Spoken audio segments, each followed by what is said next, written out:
سناؤ قصہ خیبر کو تمامی اپنے بچوں کو، علی کی داستان سن کے دلوں سے ڈر نکلتا ہے، علی کی داستان سن کے دلوں سے، یہ جو بچے ڈر رہے ہیں نا، وہ چمگادڑ آ گئی، کاکروچ آ گیا، یہ خوف نکل جائے گا اگر حضرت قاسم بن حسن کی بات سنیں گے۔ درجنوں لوگ آپ نے قتل کیے۔ ایک دفعہ آئے، کہا چاچا یزید کا لشکر تو بڑا بزدل ہے، اگر چند قطرے پانی میرے حلق سے گزرے تو میں سارے کاٹ کے لے آؤں گا آپ کے پاس، چند قطرے۔ لیکن تھوڑی دیر گزری، عمر بن سعد کہنے لگا اکیلے اکیلے جاؤ گے تو علی کا پوتا ہے، یہ سب کو مار دے گا، اکٹھے جاؤ۔ چاروں جانب سے تیر برسے، ایک تیر لگا آ کے گردن کے پیچھے، بس جناب سیدنا قاسم بن حسن گھوڑے سے نیچے گرے تو جناب زینب حوصلہ کر کے آنسو سمیٹ کے کہنے لگی میں دیکھ رہی ہوں پردے کے پیچھے سے حسین میرے بھائی کا بیٹا گر گیا ہے، جا اسے اٹھا کے لا۔ حضرت امام حسین ان کو اٹھا کے لائے تو امام حسین نے سینے سے لگایا ہوا تھا تو ان کے پیر، ان کا قد لگتا تھا امام حسین سے زیادہ ہے، اٹھا کے لایا، لٹا دیا گیا۔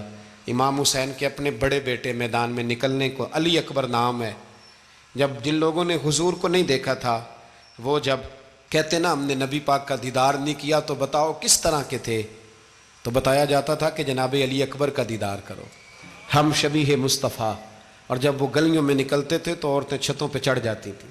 جناب علی اکبر رضی اللہ تعالیٰ عنہ تلوار لے کے میدان میں نکلے، جوان بیٹے دینے بڑے مشکل۔ او یارو رٹا کیا ہے یہ تو بتاؤ، کہ ظالم آدمی حکمران ہے، یار یہ رٹا ہے، ایک ظالم کا رستہ روکنا ہے، اس رٹے کے لیے ہم شبیہ مصطفیٰ۔ جناب سیدنا امام علی اکبر میدان میں نکلے، بڑے لوگ مارے، بڑے، پھر ایک تیر ان کے بھی گلے میں لگا، اور جب وہ گرے نا زمین پہ تو حضرت امام حسین دوڑ کے آئے، دوڑ کے، اور جب تشریف لائے تو ان کے گلے سے تیر کھینچا تو ایک جملہ لکھا ہے صاحب تبری نے، اس نے حد کر دی، کہنے لگے تیر کھینچا تو امام حسین کی آنکھوں میں آنسو آئے، کہنے لگے کاش جناب ابراہیم آج میرے سامنے ہوتے تو میں انہیں کہتا کہ آپ نے تو بیٹا ذبح کرتے وقت آنکھوں پہ پٹی باندھی تھی، دیکھو میں کھلی آنکھوں سے بچے ذبح کر رہا ہوں، کھلی آنکھوں، کاش جناب ابراہیم خلیل ہوتے تو انہیں کہتا۔ جناب علی اکبر بھی شہید ہوئے۔ حضرت علی اصغر کو تو اچانک اٹھایا تھا امام حسین، باہر نکلے تو گردن پہ تیر لگا تو 6 مہینے کا بچہ وہ بھی شہید ہوا، خون اچھالا آسمان کی طرف تو کہا مولا دیکھ لے میں نے 6 مہینے والا بھی نہیں بچایا، وہ بھی دے دیا ہے۔ پھر حضرت عباس کو بیٹیوں نے کہا کہ اب نہ، کچھ کہتے ہیں پہلے شہید ہوئے، کچھ نے لکھا بعد میں، کہ اب ہم سے پانی کے بغیر نہیں رہا جاتا، تو جناب عباس پانی کا مشکیزہ لے کے نکلے، باہر نکلے، ایک ہاتھ کٹا، دوسرے پہ مشکیزہ وہ بھی کٹا۔ دیکھ لو میں پس منظر پہ ہوں ابھی تک، میں بتا رہا ہوں کہ جہاد کس کے خلاف تھا؟ ظالم حکمران کے خلاف، ظالم کافر کے خلاف نہیں، مشرک کے خلاف نہیں۔ حضرت امام حسین رضی اللہ تعالیٰ عنہ نے ہر جگہ ایک ہی بات کی کہ یزید شرابی ہے تو بچے کٹوا دوں گا، شرابی کو ووٹ۔ یہ ایک نہیں، ہر کتاب میں یہی لکھا، ہر کتاب میں، اور ہر مسلک کی کتاب۔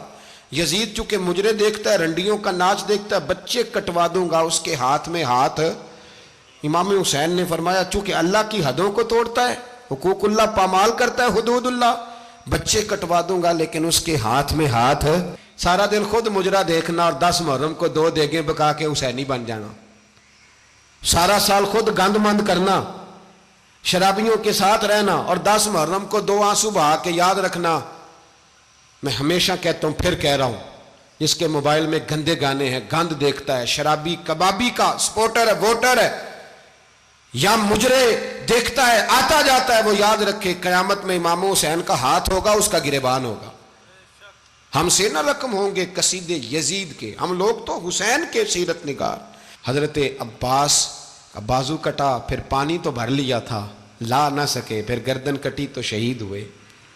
بچوں کی بھی شہادت ہوئی، پر جب ان کا لاشا اٹھایا تو امام حسین کہنے لگے مولا اب نہ حسین کی کمر کمزور ہو گئی ہے، اب کمزور ہو، اور بھائی ایک میت ہو جائے تو 4-5 دن تو پوری آنکھیں نہیں کھلتی، کیسا جری خاندان ہے۔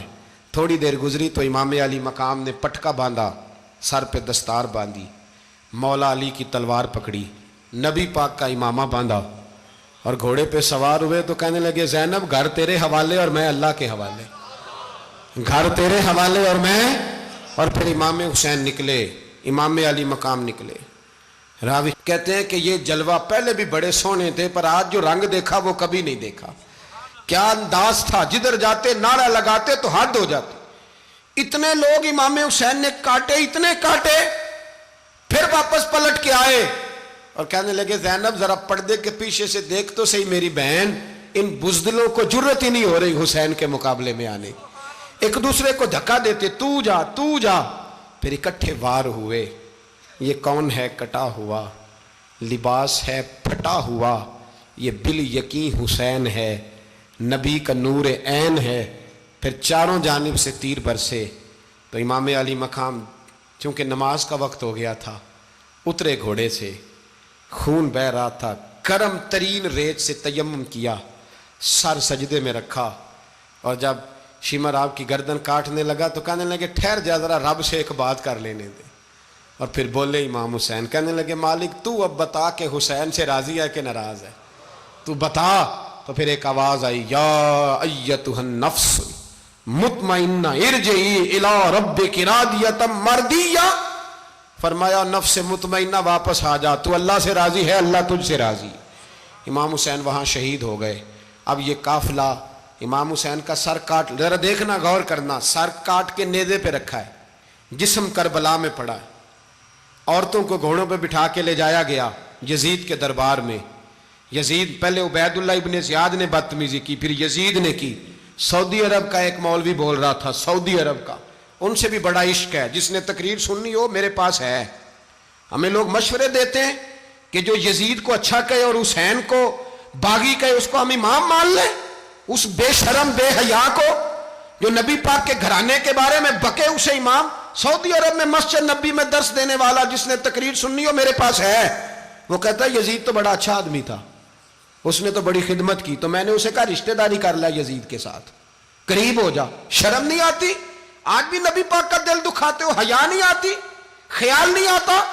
اور لوگ گھر میں بیٹھ کے باتیں کرتے ہیں، کہتے ہیں جی جو بیت اللہ میں ہو وہ بھی برا ہو سکتا ہے۔ بیت اللہ میں تو 360 بت بھی تھے، وہ اچھے تھے۔ مدینے میں تو 360 منافق بھی رہے، پوری سورہ منافقون نازل ہوئی، وہ اچھے تھے۔ عجیب تماشا بنا دیا لوگوں نے مذہب کا۔ کہتا ہے یزید نے تو بڑی خدمت، تو عبید اللہ ابن زیاد نے قتل کیا۔ بے شرمو، اگر عبید اللہ ابن زیاد نے بھی قتل کیا تھا تو حکومت کس کی تھی؟ تو پھر یزید نے عبید اللہ ابن زیاد کو سزا کیوں نہیں دی، بلکہ ایک جگہ 2 گورنریاں دی اس کو، یہ حال کیا؟ بلکہ سنو کہ یزید چھڑیاں مار رہا تھا، چھڑیاں امام حسین کے لبوں پہ۔ تو نعمان بن بشیر صحابی تھے، بول پڑے، کہنے لگے او یزید بدبخت، ہاتھ پیچھے اٹھا، مجھے اللہ کی عزت کی قسم میں نے سینکڑوں بار نبی پاک کو ان ہونٹوں کو چومتے دیکھا ہے۔ حضرت جناب زینب عورتوں کے مجمع میں پیچھے ہو کے بیٹھی ہیں۔ یزید کے پاس جب پہنچا لشکر تو یزید کہنے لگا دیکھو اللہ نے مجھے عزت دی اور میرے مخالفوں کا کیا حال ہوا۔ تو بی بی زینب بول پڑی، اتنے صدمے سہے پر آواز توانا ہے، جاندار ہے، جاندار۔ ہمارا کسی بندے سے جائیداد کا رٹا نہیں، ہم تو چاہتے ہیں امت اکٹھی ہو جائے، لیکن جو بندہ نبی پاک کی ماں کو دوزخی کہے، حضور کے باپ کو جہنمی کہے، یزید کو امیر المومنین کہے، اس کے ساتھ اتفاق رائے کر لیا جائے، یہ مذہب ہماری سمجھ میں نہیں آتا، بالکل نہیں آتا، قطعاً نہیں ہماری سمجھ میں آتا۔ کیسے اتحاد کر لیا جائے؟ یہاں تو میرے بھائی جو ہمارے ابا کا مخالف ہو اس سے اتحاد نہیں ہوتا، اور جو نبی پاک کے والد کو دوزخی کہے اس سے اتحاد ہو جائے۔ کہتے ہیں جی وہ جی اتنی فرقہ واریت ہو گئی، ہم کس مسجد میں جائیں؟ 60 پارٹیاں پاکستان میں رجسٹرڈ ہیں جو الیکشن لڑتی ہیں، کبھی کسی بندے کو ٹینشن نہیں ہوئی کہ کس کے پاس جائیں کس کے پاس نہ جائیں، کبھی نہیں کو بولا کہ اب وہ بھی کھڑا ہو گیا، وہ بھی، کوئی ٹینشن نہیں۔ مذہب کی باری ٹینشن ہو جاتی ہے، اتنا بڑا مذہب ہوتا ہے بھائی، غلط بندے بھی آ ہی جاتے ہیں بیچ میں، تھوڑا پہچان کے چلنا پڑتا ہے صحیح کون ہے اور غلط۔ اور یہی تو ہمیں امام حسین نے بتایا ہے کہ مذہب کے اندر ہی تم نے شناخت کرنی ہے کہ بندہ ٹھیک کون ہے اور بندہ غلط۔ یہی تو کربلا ہے، یہی تو امام حسین نے بتایا، کفر اسلام نہیں، حق اور باطل۔ تو سمجھیے گا، حضرت سیدہ زینب نے جب سنا نا کہ یہ کہہ رہا ہے کہ مجھے اللہ نے عزت دی، تو جناب زینب بولی، نعمان بن بشیر کہتے ہیں بی بی بول، اتنے صدمے ہیں پر جناب زینب بولی اللہ اکبر، اس انداز میں بولی کہ پہلے قرآن مجید کی آیت پڑھی، کہنے لگی وَتُعِزُّ مَن تَشَاءُ وَتُذِلُّ مَن تَشَاءُ بِيَدِكَ الْخَيْرُ إِنَّكَ عَلَىٰ كُلِّ شَيْءٍ قَدِيرٌ۔ اور پھر کہنے لگی یزید تو بکتا ہے، کہتا ہے کہ تو عزت والا ہو گیا، یہ تیری حکومت ہے، 4 دن گزرنے دے، تجھ پہ کوئی لعنت بھی نہیں برسائے گا، اور میرے بھائی کا قیامت تک ممبروں میں اور خطبوں میں ذکر ہوا کرے گا، وقت گزرنے دے۔ جب جناب بی بی زینب بول رہی تھی تو حضور کے ایک نابینا صحابی پاس بیٹھے تھے، جناب نعمان بن بشیر کا ہاتھ ہلایا، ہلا کے کہنے لگے کیا علی آ گئے؟ تو علی کی آواز لگتی ہے، جبریل امی بول رہے ہوں جیسے، حکمت کے گوہر رول رہے ہوں جیسے، دربار دمشق میں بی بی زینب کا خطاب، منبر پہ علی بول رہے ہوں جیسے۔ میرے بھائی بس کربلا والا قافلہ تو مدینے پہنچ گیا، 3 سال یزید نے حکومت کی، شرابیں عام ہو گئیں، مکے پہ حملہ ہوا، خانہ کعبہ کا غلاف جلا، مدینے پہ اس نے حملہ کیا، 3 دن مسجد نبوی میں اس نے گھوڑے باندھے، مسجد نبوی میں صحابہ کو نکال کے اپنا اس نے امام مقرر کیا، لیکن پھر امت نے اسے قبول نہ کیا، پھر وہ رسوا ہوا اور آج تک وہ رسوا ہے، لیکن امام حسین کا نام کل بھی زندہ تھا اور آج بھی۔ درس یہ ہے، پیغام یہ ہے، پیغام یہ ہے، یاد رکھو موت تیزی سے آ رہی ہے، ہمارے ساتھ والے دائیں بائیں والے سب چلے گئے، اسی طرح نمبر لگے گا، ایک دن اعلان ہوگا، ضمیر کے قیدی بن کے زندگی نہ گزارو، بالکل نہ گزارو، یہ تھوڑی سی زندگی ہے، دنیا سجن المومن، حق بات کرو، حق پہ ڈٹنا سیکھو، دین سمجھو، خبردار رسول پاک صلی اللہ علیہ وسلم کے دین میں ظالم، جابر، فاسق، فاجر کی کوئی گنجائش قطعاً نہیں ہے۔ اپنے آپ کو سمیٹو، اپنے آپ کو سنبھالو، دین میں اپنا کردار ادا کرنے کی کوشش کرو۔ دین طلب کرتا ہے ہم سے کہ ہم نے دین کو کیا دیا ہے۔ امام حسین نے سارا گھرانہ دین کے لیے دے دیا، ہمارا جو بچہ کسی کام کا نہیں رہتا اسے مدرسے داخل کراتے ہیں۔ ہم نے دین اتنا کمزور کر دیا ہے کہ عالم اگر شور نہ کریں، عالم اگر شور نہ کریں، زور نہ کریں، گھٹن والا ماحول ہو گیا، مذہب کی پوزیشن کمزور کر دی۔ اب جہاں تک اس بات کا تعلق ہے جی فرقے ہو گئے، تو میرے بھائی یہ کوئی اتنی خطرناک بات ہے، یہ کوئی اتنا مشکل معاملہ نہیں ہے، یہ تو امام حسین نے بتا دیا تھا کہ یزید کے طور پر ایک غلط فرقہ کھڑا ہو گیا ہے، لہذا اس کا مقابلہ کرنا ہے، اس میں کوئی بری بات ہے؟ لیکن ایک سبق ہے بزرگوں کا کہ اگر سچی بات بھی نہیں کرنی تو پھر اس منبر کا حق ادا نہیں ہوتا۔ جو سچ بولے وہ حسینی ہے، جو ظالم کے سامنے کھڑا ہو جائے وہ حسینی ہے، جو مصلحت کوش ہو، جو کہے ٹائم نہیں، گراؤنڈ ریالٹی نہیں، حالات نہیں، طبیعت نہیں، موقع نہیں، تو ابھی امام حسین کے پیغام کو نہیں سمجھا۔ میں بہت سارے بزرگوں کا نام اس لیے نہیں لیتا کہ لوگ ایسے نہ کہیں کہ کسی کا نام کیش کرایا جا رہا ہے، لیکن میں نے سارے مناقب پڑھے ہیں، میری لائبریری میں کتابیں ہیں، میں پڑھتا رہتا ہوں، میں سفر میں بھی ساتھ رکھتا ہوں، لیکن حضرت شیخ عبدالصبور بیگ منشور ہزاروی کا شعر امام علی مقام کے مقابلے میں اس طرح کا ہے کہ مجھے سارے شاعروں سے زیادہ وزنی محسوس ہوتا ہے۔ انہوں نے کہا تھا اس شاہ مشرقین کی، اس نور عین کی مطلوب ہے جہاں کو قیادت حسین کی۔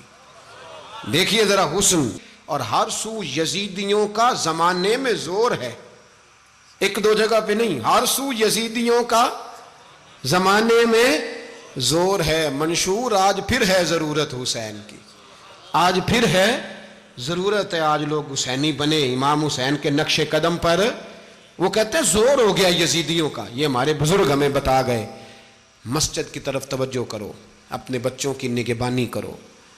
دنیا کی زندگی اتنی مختصر ہے کہ ایک خواب لگے گا جب ہم جائیں گے دنیا، ایک خواب لگے گا، خواب تھا جو کچھ کے دیکھا، جو سنا افسانہ تھا۔ اہل بیت نبوت کا اسوہ عبادت ہے، ریاضت ہے، پردہ ہے، پرہیزگاری ہے، اس پر توجہ کریں۔ جن کی بچیاں سر نہیں ڈھانپتیں وہ 10 محرم کو بے شک دیگ نہ پکایا کریں۔ جو لوگ قرآن شریف پڑھنے کے عادی نہیں وہ بے شک امام علی مقام کا ذکر نہ کریں، اس لیے کہ امام حسین نے سر سجدے میں کٹایا ہے اور تلاوت نیزے کی نوک پہ بھی جاری رکھی ہے۔